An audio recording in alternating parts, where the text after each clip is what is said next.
저는 50대 초반의 여성이에요. 저와 남편은 같은 고등학교 친구였어요. 남편이 1학년일 때 같은 반이 되면서 친해졌죠. 나중에는 우리 부모님과 남편 어머니도 알고 지낼 만큼 가까워졌어요. 남편의 아버지는 초등학교 때 돌아가셔서 어머니만 계셨어요. 그러다 저는 재수하지 않고 미대에 가게 되었고 남편은 가고 싶었던 의대에 떨어져서 재수를 하게 되었어요. 공부를 잘하는 우등생이었던 남편은 재수한다는 사실을 무척 힘들어했어요. 저는 그런 남편에게 너 공부 잘해서 대학 가면 내가 여자친구 소개시켜 줄게 라고 했고 남편은 재수 기간 내내 제 말을 생각하며 힘을 냈다고 하네요. 열심히 공부해서 원하는 의대에 합격했어요. 저는 약속대로 같은 과 친구를 소개시켜줬죠. 하지만 남편은 얼마 안 가 그 친구와 헤어지고 다른 여자친구들을 사귀었다가 헤어지기를 몇 차례 반복하더라고요. 저도 대학 다니면서 2번 정도 남자친구를 사귀었거든요. 그러다가 제가 대학원에 다닐 때 남편이 제게 사귀자고 하더라고요. 남편은 인턴 과정 중이었어요. 솔직히 수연이 너 생각나서 여자들하고 오래 안 갔어. 친구로 지냈어도 사귈 수 있는 거잖아. 우리 정식으로 만나보자. 저는 그 말에 좀 놀랐어요. 남편과는 항상 장난도 심하게 치고 동성 친구처럼 허물이 없는 사이였거든요. 하지만 남편은 진지했고 저도 좋아하는 마음이 있어서 저희는 본격적으로 사귀게 됐어요. 부모님은 제가 남편과 사귀는 걸 좋아했어요. 사업을 하셨던 아빠는 반 농담처럼 우리 수연이하고 정호 결혼하면 내가 병원 차려줘야겠다 라고 하셨죠. 남편 어머니도 저를 많이 예뻐하셨고요. 아줌마는 수연이가 며느리하면 참 좋겠다 라고 종종 말씀하셨어요. 어른들한테 그런 말을 자꾸 들으니 저희도 결혼을 생각하게 됐죠. 어느새 자연스럽게 결혼 이야기가 오고 가게 됐고 남편이 전문의 시험을 붙고 난 후에 상견례를 갖게 되었죠. 아버님, 어머님, 제가 수연이 책임지고 행복하게 할 겁니다. 저를 믿고 따님을 주셔서 감사합니다. 라며 남편이 씩씩하게 인사했고 아빠는 그래, 둘이서 행복하게 잘 살아야 된다. 우리 사위 병원 개업은 걱정 마라. 내가 최선을 다해서 도와주마. 라며 남편의 등을 토닥이셨어요. 남편 어머니는 제 손을 잡고 우리 정호 병원 일 하는데 어려움 없게 내조 잘해야 된다. 라고 하셨고 저도 네 어머니 제가 잘할게요. 라는 말들을 주고받았습니다. 집에 와서 엄마는 막상 상견례를 하니 남편 어머니가 마음에 걸린다고 하셨어요. 어째 어른이 돼서 두 사람 잘 살아라, 서로 아껴줘라 그러는 게 아니고 내 딸한테만 내조 잘하라고 콕 집어 말하는 게 영 불편하네 라고 하자 아빠는 둘이 어릴 때부터 많이 봤으니까 그랬겠지. 너무 깊이 생각하지 말라고. 맞아 엄마. 정호 어머니 원래 나 이뻐하셨잖아. 너무 걱정하지 마. 라며 엄마를 안심시켰어요. 그래도 우리 딸 양쪽 부모 있는 집에 가서 시아버지 사랑 듬뿍 받았으면 했는데 난 솔직히 정호 하나 보고 너 보내는 거야. 알겠어? 그러니까 그 녀석이 잘못하면 바로 엄마한테 말해. 말은 그러셨지만 예단이나 가구 같은 걸로 남편 집 마음이 상하지 않게 신경 썼어요. 그렇게 저희는 결혼을 했고 얼마 안 돼 아빠 도움으로 남편은 좋은 위치에 성형외과를 개업하게 됐어요. 축하하네. 앞으로 열심히 해서 환자 많아지는 일만 남았어. 이게 다 아버님 덕분입니다. 열심히 하겠습니다. 라며 꾸벅 인사를 하더라고요. 시어머니도 저한테 잘해주셨고요. 저희는 흔히 말하는 고부간의 갈등이나 양쪽 집안 문제 없이 잘 살았죠. 시어머니가 너무 명품도 좋아하시고 사치를 좀 하는 편이어서 엄마가 좀 불편해 하셨어요. 저희 집은 저도 그렇고 엄마도 그런 걸 별로 안 좋아했거든요. 그렇다고 크게 문제될 정도는 아니었어요.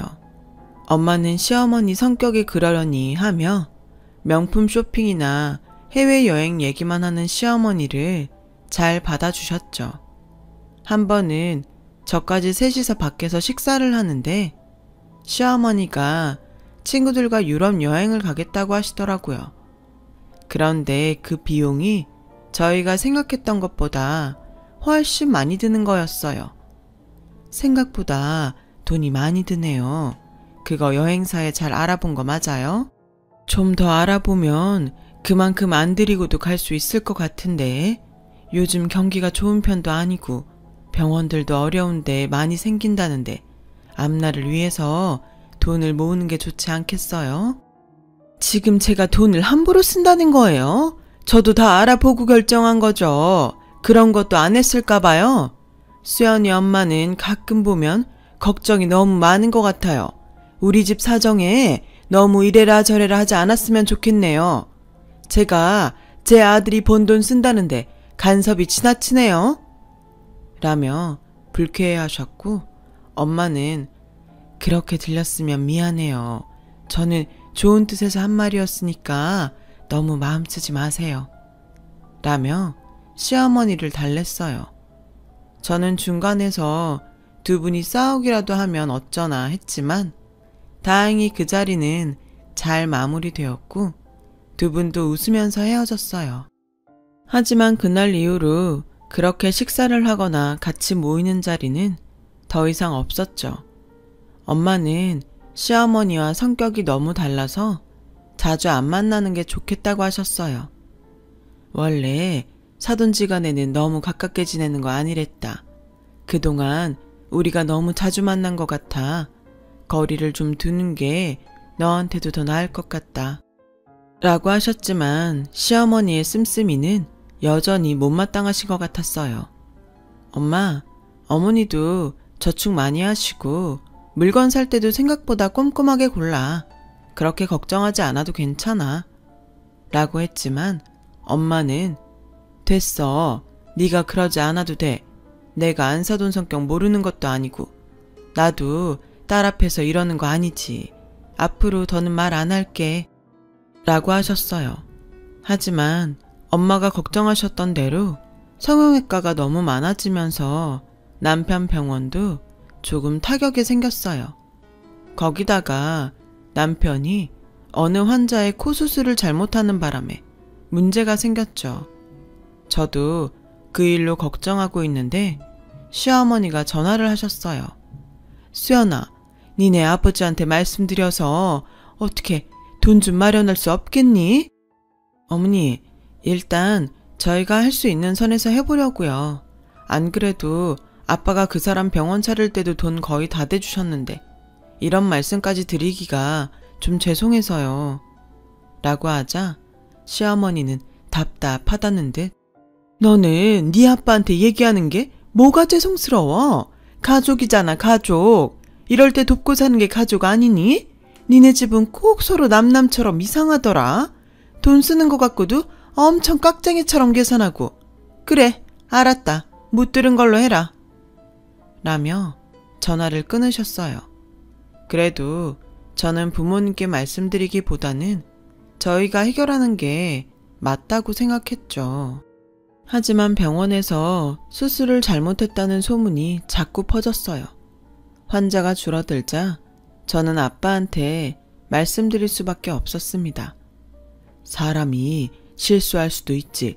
근데 이건 사람 생명하고 직결된 거 아니냐? 그러니 이번 일을 교훈 삼아서 앞으로 더 신중했으면 좋겠다. 네, 아버님, 명심하겠습니다. 남편은 아빠에게 머리를 숙이며 죄송하다고 했어요. 병원 문제는 아빠 도움으로 수습을 했고 남편은 동네를 옮겨서 다시 개원했죠. 그리고 친정의 도움이 필요 없을 만큼 잘 되기 시작했어요. 저는 그 무렵 임신을 하게 됐어요. 입덧이 심해서 자주 친정에 가서 쉬곤 했어요. 임신 4개월이 지나도 나아지지 않아서 고생이 많았죠. 그날도 제가 친정에서 쉬고 있는데 데리러 오기로 한 남편이 오지 않더라고요. 병원에 연락을 해보니 수술이 밀려서 늦어지고 있다는 거였어요. 그래서 혼자 집에 가려고 했더니 아빠가 데려다 주겠다고 하셨어요. 괜찮아. 내가 애도 아니고 집에도 혼자 못 갈까봐 걱정 말고 쉬세요. 아빠도 이제 막 들어왔잖아요. 네가 지금 몸이 정상이 아니잖아. 가다가 무슨 일이라도 생기면 어떡하려고 그래. 그래, 아빠 말 들어. 엄마도 같이 갈게.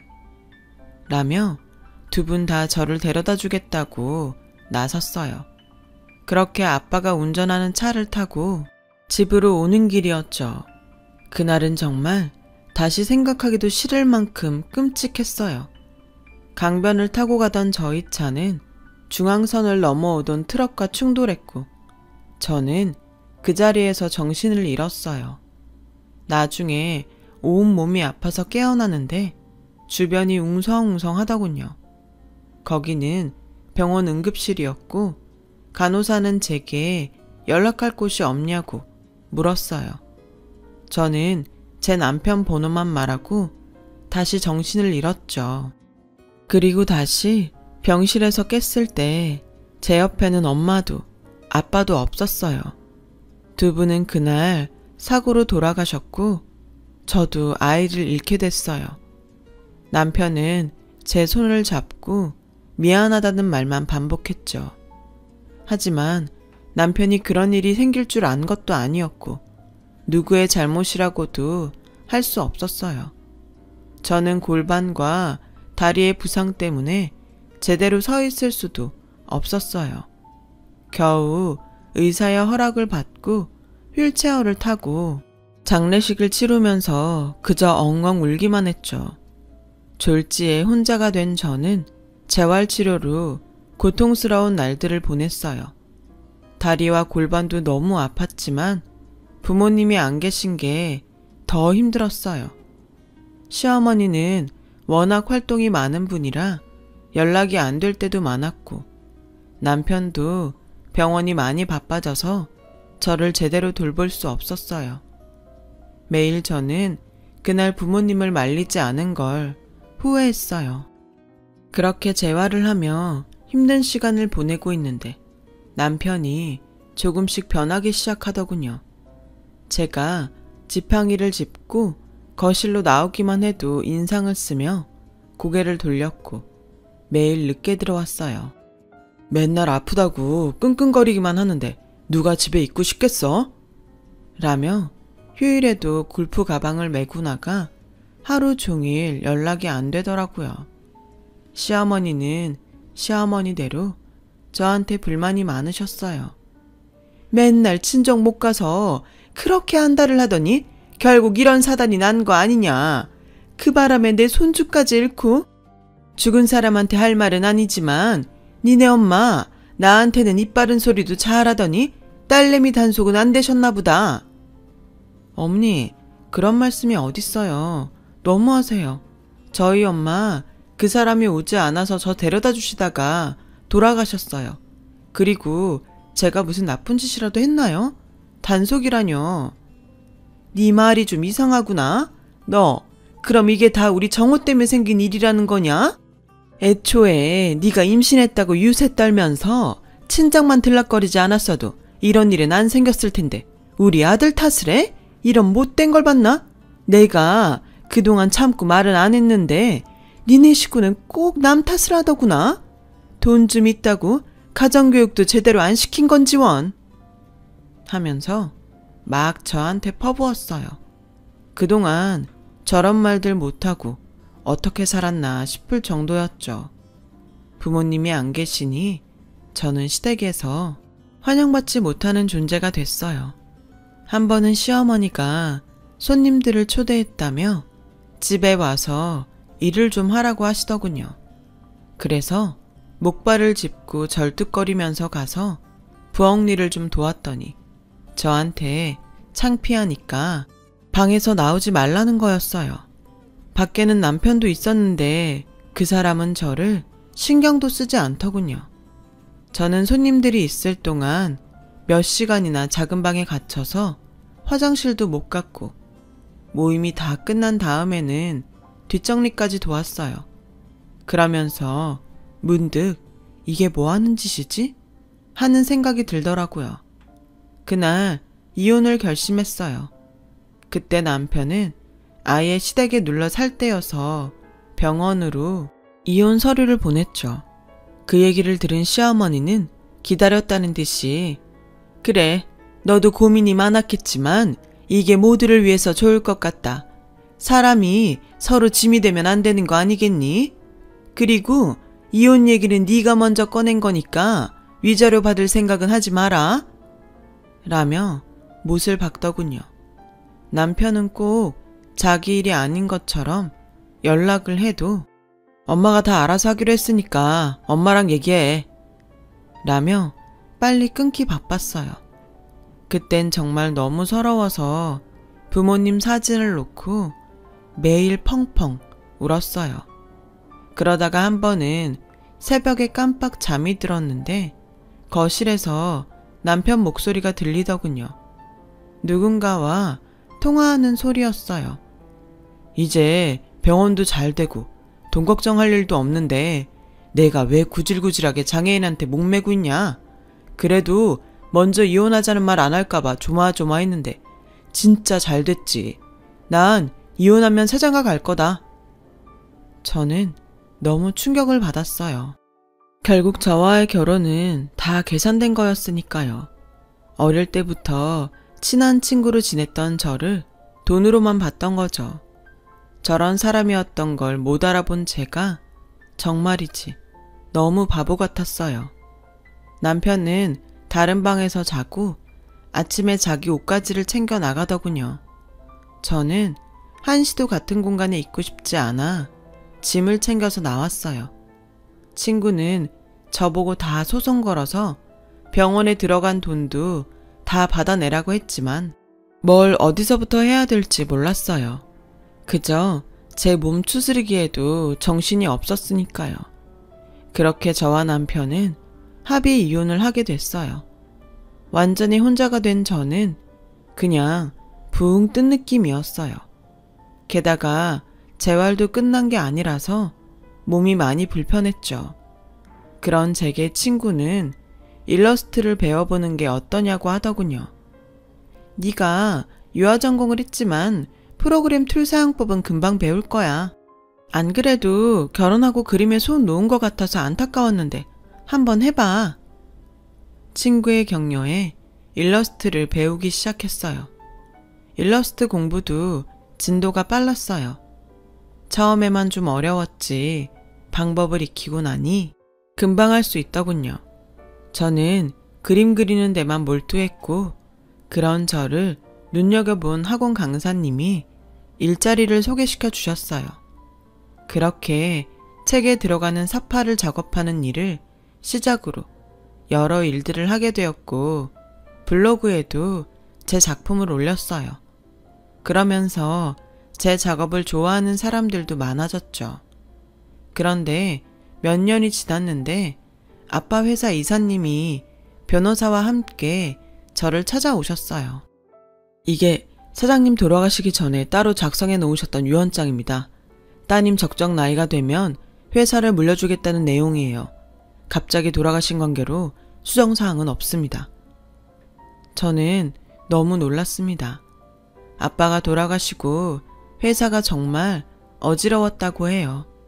저는 잘 몰랐지만 회사의 주인이 없는 사이 정말 많은 일들이 있었다고 합니다. 아빠와 막역한 사이셨던 이사님께서 그걸 지켜내신 거고요. 저에게 오시기까지 시간이 걸리셨다고요.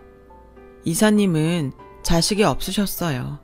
그래서 저를 더 잘 챙겨주셨던 분이셨죠. 제가 어렸을 땐 자주 뵀었고 다 커서는 자주 뵙지 못했지만요. 아빠가 돌아가시고서 회사 일에 참여하게 되니 울컥하더라고요.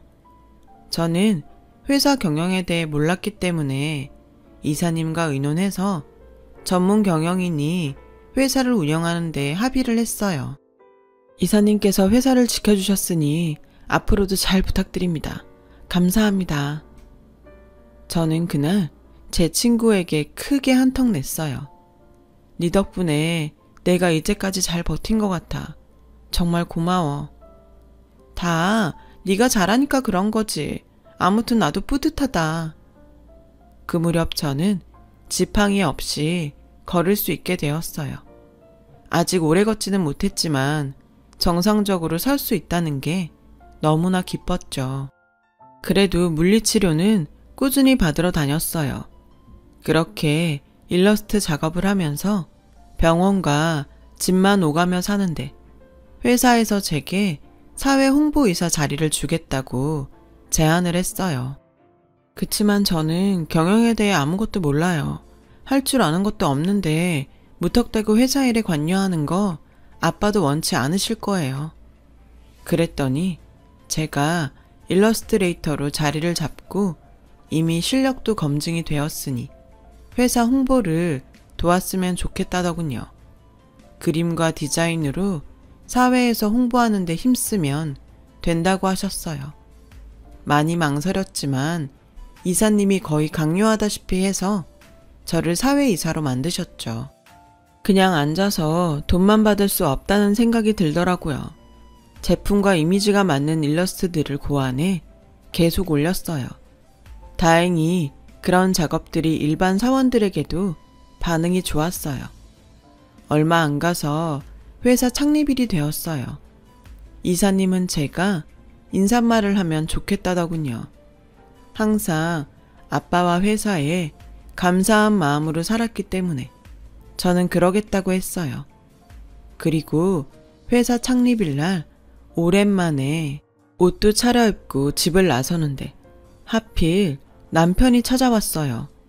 수연아, 잘 지냈어? 우리 정말 오랜만이다. 그렇지. 어디 가서 잠깐 얘기 좀 하면 좋겠는데 집에 들어가도 돼? 아무 일도 없었던 것처럼 오랜만에 만나는 친구 대하듯 하는데 정말 너무 뻔뻔하더군요. 나 지금 가봐야 돼.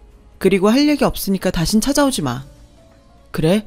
어디 가는데? 내가 그 앞에서 기다릴게.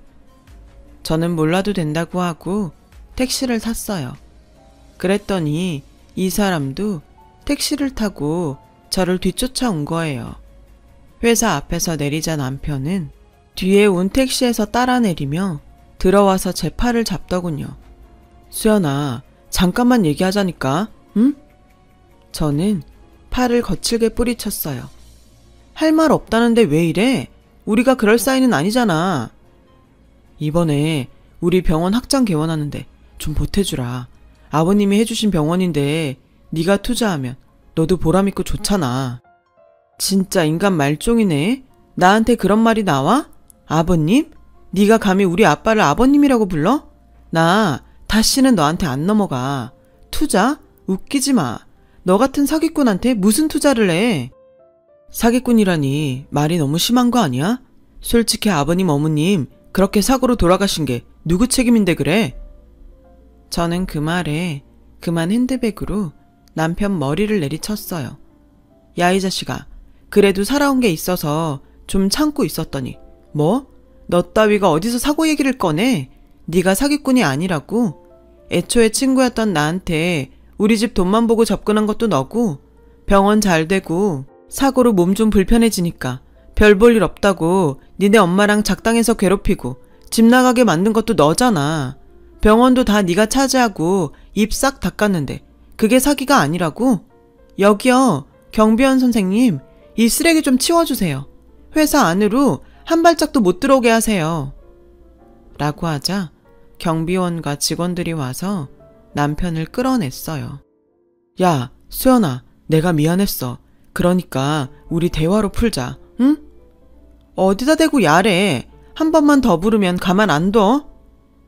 그제야 남편은 입을 다물고 사람들을 뿌리치고 자기 발로 가더군요.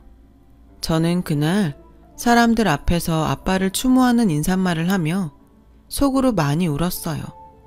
하필이면 이런 날 그놈이 와서 내 기분을 망친 게 너무 속상했죠. 일주일쯤 지나서 점심을 먹고 회사 근처 카페에서 간단한 회의를 할 때였어요. 제가 올린 일러스트 중 반응이 좋은 걸 정식 홍보용으로 쓰기 위해서 회사 직원들과 같이 모였죠. 그런데 뒤에서 누가 제 어깨를 툭툭 치더군요. 시어머니였어요. 회사에 전화했더니 여기 있다길래 어찌나 안 가르쳐 주려고 하는지 정말 애먹었다. 라며 상냥하게 웃는데 정말 구역질이 날 것 같았어요. 제가 있는 데를 그쪽이 왜 알아야 하고 왜 찾아오는데요? 저는 볼 일 없습니다. 그래도 내가 시어머니인데 말은 좀 가려서 하는 게 좋지 않니? 정호 병원 일 때문에 의논 좀 하려고 하는데 너무 안 만나주는구나. 시어머니? 나 창피하다며. 창피하다고 손님들 갈 때까지 방 안에 가두는 게 시어머니야? 부모님 돌아가시고 지 아들 병원 잘 되니까 인생에 짐 되지 말라며 빨리 헤어지라고 해놓고 이제 와서 무슨 대접을 받겠다고 그래? 할머니, 당신 아들 병원 일을 왜 나한테 의논해요? 당장 나가세요. 라고 하자 직원들이 시어머니를 보며 수근댔어요. 시어머니는 그런데도 물러나지 않고 우리 정호 병원 좀 돌아가게 도와줘. 돈도 보태주고 좀 해줄 수 있잖아. 그러자 거기 있던 팀장이 일어나서 듣자 하니까 너무하시네요. 이제 이혼해서 상관도 없는데 이러시는 거 아니죠. 저희 회의하는데 방해하지 말고 나가주세요. 라고 하자 시어머니는 발끈하며 지금 누구한테 큰 소리야? 내가 누군 줄 알고. 나 땡땡 성형외과 원장 엄마야. 그러자 직원 한 명이 이번에 그 의료사고 나서 난리 났다던 그 병원? 라고 했고 사람들이 전부 수근대며 시어머니를 쳐다봤어요. 그제야 시어머니는 저를 붙잡고 우리 정호 한 번만 도와줘. 응? 예전에도 잘했잖아. 저한테 이러지 마시죠. 한 번만 더 어떤 소리라도 꺼냈다가는 길에 나앉게 해줄 테니까. 여차했다가는 그 병원까지 다 토해내야 하는 수가 있어요. 내가 지금 못해서 안 하고 있는 줄 알아요? 그거마저 뺏기고 싶으면 해보시던가. 시어머니는 결국 돌아갈 수밖에 없었어요. 알고 보니 최근에 대리의사를 써서 수술한 게 사고가 나서 병원 환자가 뚝 떨어지고 소송에 들어갔다는 거였어요. 그 소송 비용을 좀 얻어보려 한 거였죠. 전 남편은 재혼했던 여자와도 파혼하고 지금은 의사 생활도 못하게 되어서 시어머니와 지방 어디에 가서 같이 작은 가게를 하고 있다나 봐요. 그 뒤로 가끔 저를 찾아왔지만 법원에 접근 금지 명령을 받았어요. 그래서 더는 보지 않고 살고 있어요. 이제는 그 사람들과 엮이지 않고 편하게 살고 싶네요. 많지 않은 나이에 돈 때문에 사람들과 좋지 않은 일들을 겪고 나니 돈이라는 것에 대해 많은 생각을 하게 됩니다. 아빠와 엄마의 그늘 아래 그냥 잘 살아왔다는 생각도 들고요. 앞으로는 더 정신 바짝 차리고 살아보려고 합니다. 쓰다 보니 오늘따라 부모님이 더 보고 싶어지네요. 서두 없이 써내려간 글 들어주신 분들 정말 감사드려요. 모두 행복하시고 건강하시길 빌게요. 여러분, 사연 댓글에 응원과 현명한 조언 부탁드려요. 좋아요와 구독은 저에게 큰 힘이 됩니다. 오늘도 좋은 일 가득하세요.